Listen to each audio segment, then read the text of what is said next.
Okay, Bismillahirrahmanirrahim. Assalamualaikum warahmatullahi wabarakatuh. Hello everyone, my name is Melissa Putri Safani with my last ID is 101. So here I would like to review about 10 article about English language teaching or ELT. So we move to the article first. So the article first with the title Pedagogies of Two. Unpacking Indonesian EFL teachers' approaches to critical thinking in language skills interaction. The study explored how Indonesian university teachers bring critical thinking into their English classes. To get the data, the researchers interviewed several lecturers across Indonesia. The study found that critical thinking isn't just for reading or writing, but it is used in all four language skills, including listening and speaking. And here, what I found interesting is that it proves English learning is not just about memorizing grammar rules or vocabulary. It is also about training our brains to think deeply and solve real-world problems. And the strength from the first article is it gives us a real classroom example, so it is super practical and easy to understand. And the weakness is the number of participants was pretty small, and so the result might not represent every single English teacher in Indonesia. So we move to the second article. The second article with the title Innovative Approach in English Language Teaching, a comparative analysis of traditional and modern methods. As the title says, this ones compare traditional teaching methods with modern approaches. According to the article, traditional methods like lecturing and drilling focus heavily on grammar rules, vocabulary, and also accuracy.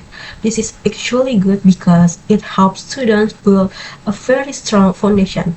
On the other hand, modern approach focuses more on communication, technology, games, and active student participation.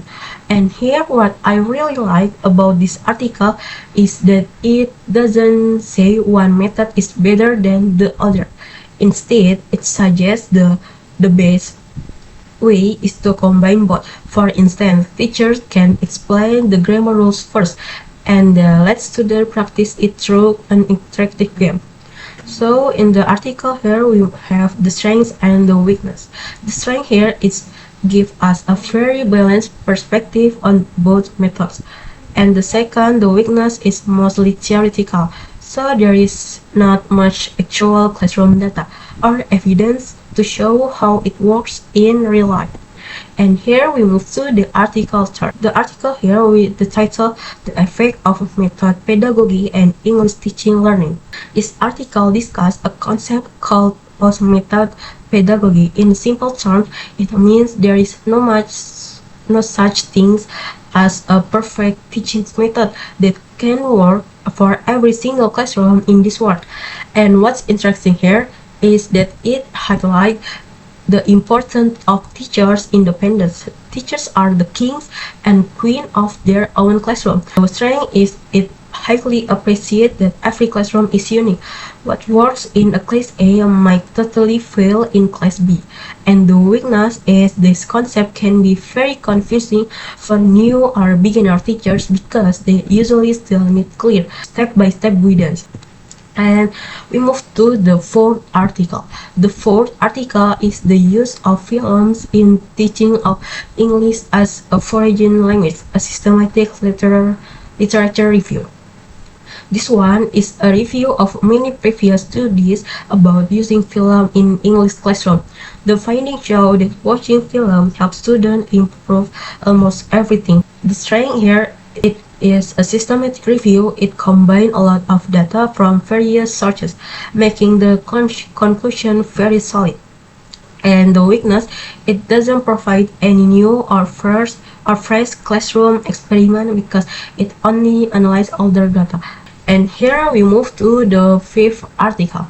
The fifth article with the title Exploring Pre-Service Primary EFL Teachers' Beliefs About Teaching English to Very Young Learners, a Macau case study. The study looks into the minds of future English teachers who are preparing to teach very young children like kindergartners. The researchers want to know what these future teachers think about teaching kids, and the results show that most of them agree that teaching young learners requires a lot of patience, high creativity, and fun methods like singing or storytelling.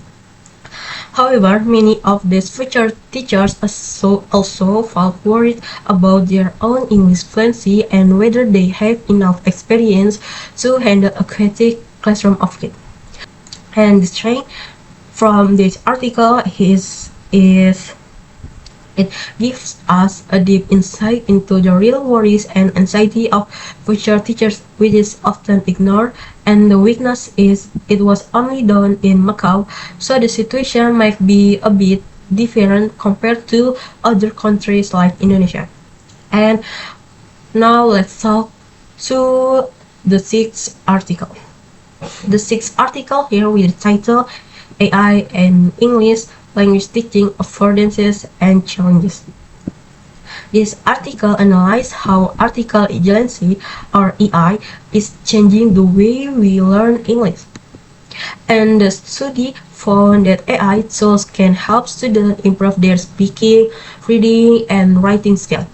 And AI can give instant feedback and create a personalized learning experience.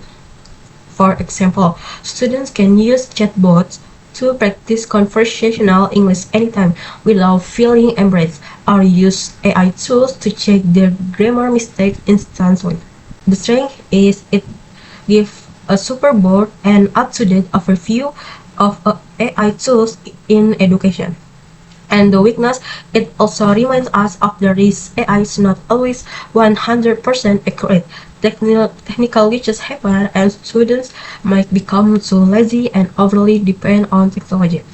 And now let's talk about the seventh article. The seventh article with the title Teacher-Students Interaction and Feedback in English as Foreign Language Classroom. This study focused on how teachers and students talk to each other in class and how feedback is given. The researchers literally went into classroom to observe the activity, and they found that positive interaction make a huge difference in learning outcomes. And also, feedback works best when it doesn't just say you are wrong, but explain why it is wrong and how to fix it. What I found interesting is that good feedback is not just about fixing errors, it is also about building confidence and motivating students so they don't feel scared of making mistakes. And here we have the strengths and the weakness too. The strength is the data is very authentic because it comes from real direct classroom observation, and the weakness is only focused on one specific school context, so the dynamic might be different in other places. And now we move to the Article 8. The Article 8 is Teachers' Multilingual Beliefs and Practice in English Classroom, a scoping review. This one talks about how English teachers view multilingualism, or using more than one language in the classroom. The researcher reviewed studies from different countries and found that most teachers actually have a positive view of this. They believe that using the student's first language like Indonesian can help them understand English better. However, the study also found a gap in reality. Many classrooms still strictly enforce a monolingual approach where only English is allowed no matter what. And we have the strengths and the weakness. The strength is it opens our eyes to the global gap between what teachers believe and what they actually do in class. And the weakness is because it is a review study, it couldn't interview the teachers directly to ask why they struggle to apply their belief. And now we move to the article 9. The ninth article is closely related to the previous one, with the title Implementation and Effect of Pedagogical Translanguaging in EFL Classroom, a systematic review. This article specifically focuses on translanguaging, which is the practice of switching between languages naturally during lessons to help students learn better. The study showed that learning translanguaging helps students understand difficult lessons much better.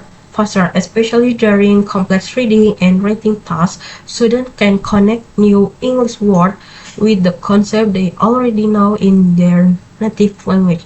And here I found quite comforting is that translanguaging makes students feel safer and less anxious. They don't have to stress out trying to finding the perfect English word all the time. And here we have the strengths and the weakness. It collects data from multiple research papers proving that this method actually works. And the weakness, the author admit that more research is still needed because the current classroom data is still quite limited. And finally, we move to the last article. Is with the title Sustained Content Language Teaching Insight from an ESL and EFL course. This study compares content-based language teaching in two different environments. ESL is where English is spoken everywhere outside, and EFL is like in Indonesia, where English is only spoken in class. The researchers want to see if the environment changes how students learn. Surprisingly, the findings show that a student's success doesn't just depend on where they live. Instead, the teaching approach is what matters the most. When students learn English through real-world topics that they care about, like environment, culture, or technology, and they become way more engaged and motivated.